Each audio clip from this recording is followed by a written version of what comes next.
All right, so the burning desire is still on. The fire is still on. The heat is still on right here on LivenewsGh. And we are back again like we never left the seas. Yeah. It's another day, and here we are. We're having a talk, we're having a chat, we're having the conversations concerning the industry, entertainment industry, everything about entertainment. We talk about it here. The heat and everything, we talk about it here, and no matter what, we're still not giving up anyway. Thank God it's another day, and today I have someone in the studios to have discussion, part 2 of what we did last week concerning the Hiplife documentary, and then also we talk about some bit of the panditry that we have issues and all that we need to discuss right here on the show. And I am your host as usual, KCJ. The mouthpiece of entertainment. I'm here, I'm going to talk about it. And today I have some interesting, amazing personality. My partner in crime in the building here. The man Zola is here to have the discussions with me right here on the studio. And I know today we're going to go deeper to everything. Trust me, we don't care about whatever happens, you know. It's just the showbiz. We have the what do you call it? The energy for it. We want to let people understand what really is happening. Probably some things that people would think that we don't need to touch on and all that, but we'll do that because we just love the industry and we want to do as much as we can to shape the industry. And that is why we are here today. And so I have Zola in here and we have the discussion going on right here on the heat. Zola. Big man. How are you? I'm blessed. How's the week been, man? It's been good. You okay? Yeah, very, very okay. Yeah. Very, very You slept well? Very, Everything was fine? Very, very fine. All right.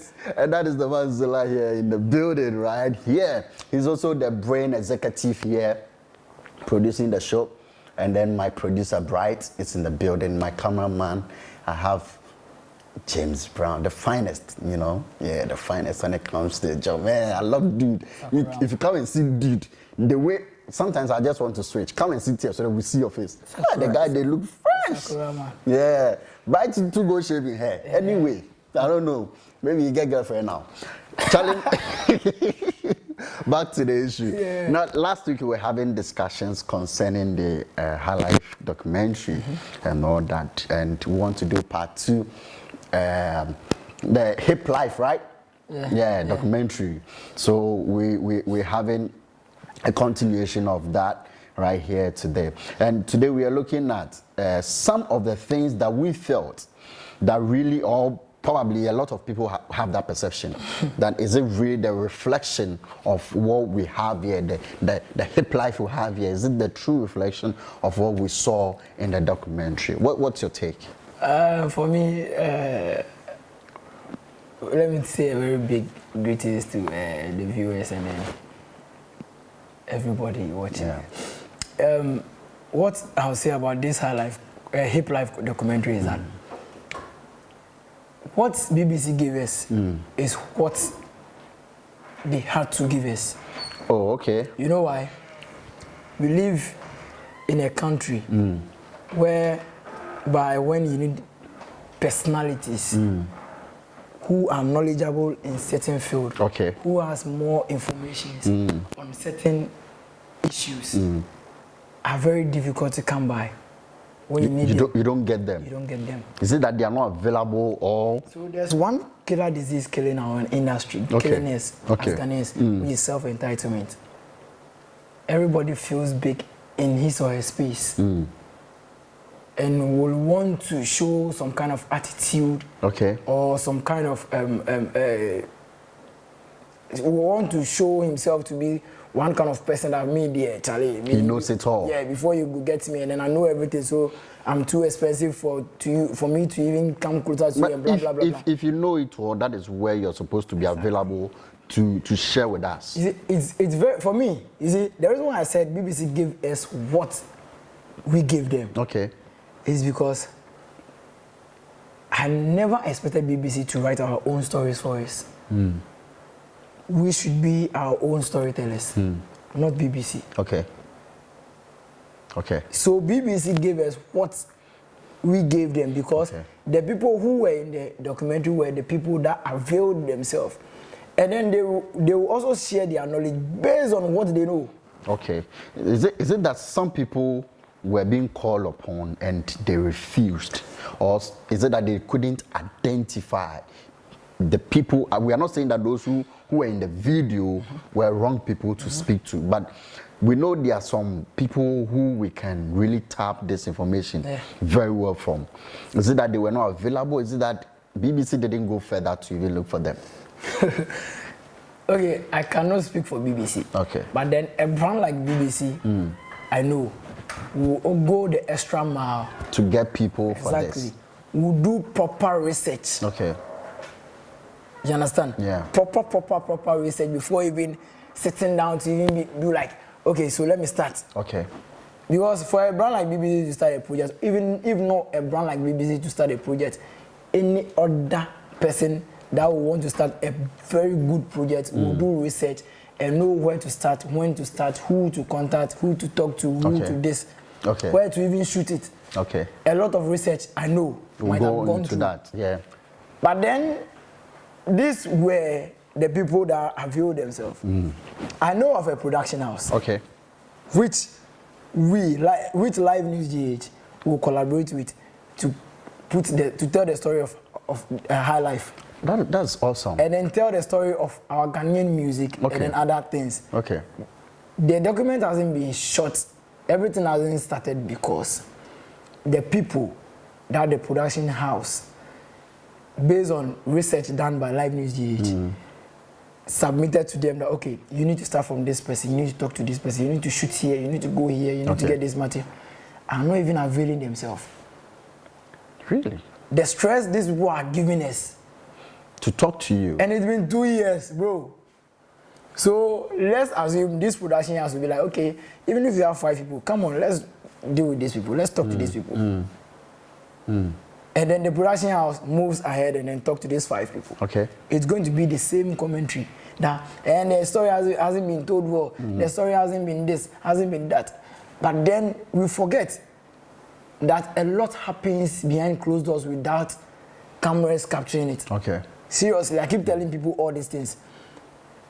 BBC will not just wake up and be like, let me put Reggie, let me put Eno Baroni, let me put this, let me put Manifest and blah, blah, blah on it. There should have been a Professor Collins in there. There should have been a Reggie Rastone's father in there because he was the first executive producer of that. Yeah, you understand? I read some article that Reggie was saying that he answered to what he was asked. Exactly. To. Yeah. You get me? That's what I'm saying. BBC gave us what we gave them. Okay. The kind of story we gave them. Okay.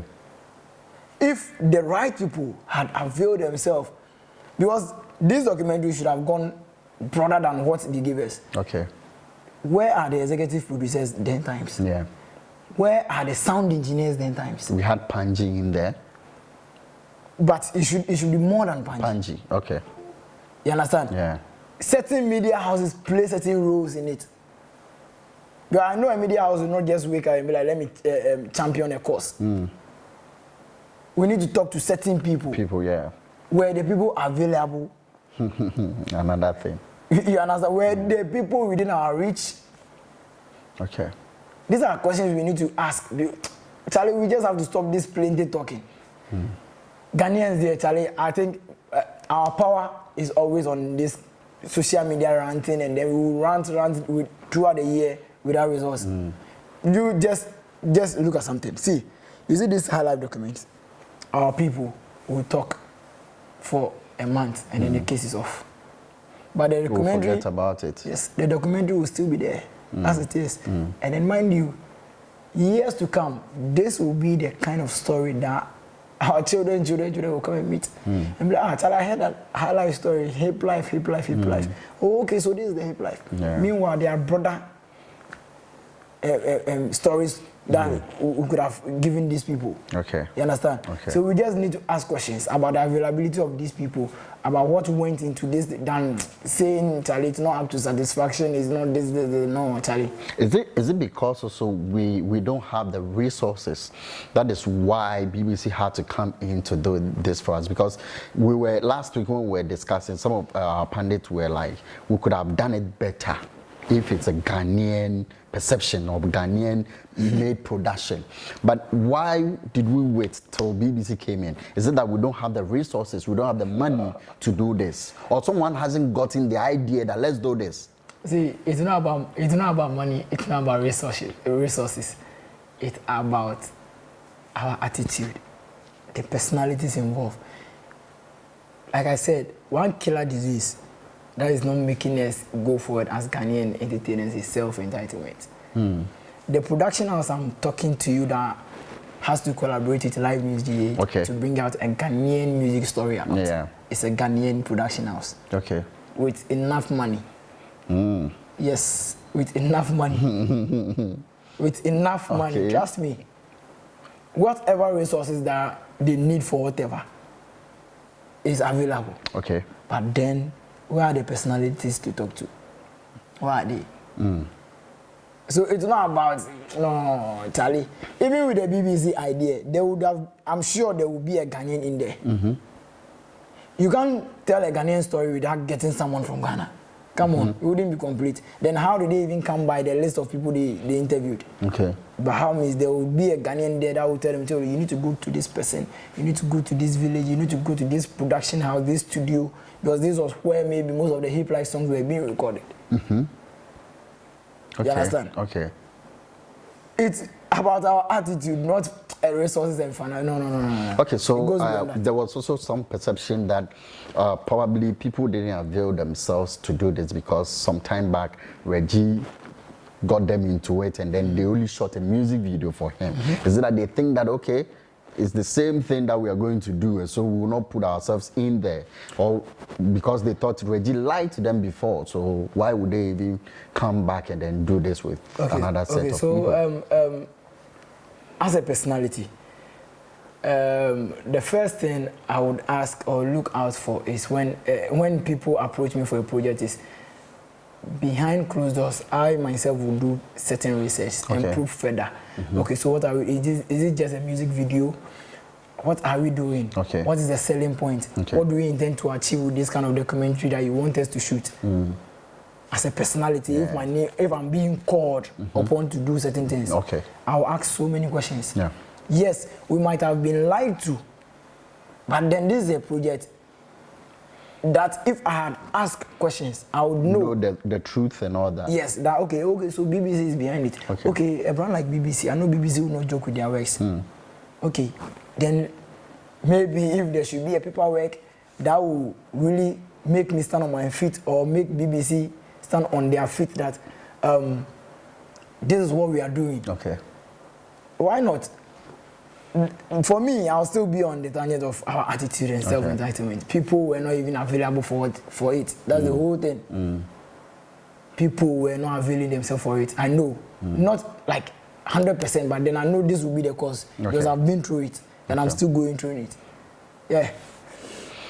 All right, so that was our first discussion concerning how best we could have done this and the reflections. Is it really what we portray over here, or what really we could have done more than what was shot and put out there for us to consume from BBC? And that is the take from Zola. That's the take. So now let's move to our next day, but before then we'll just take a breather and then I'll be back for the discussion.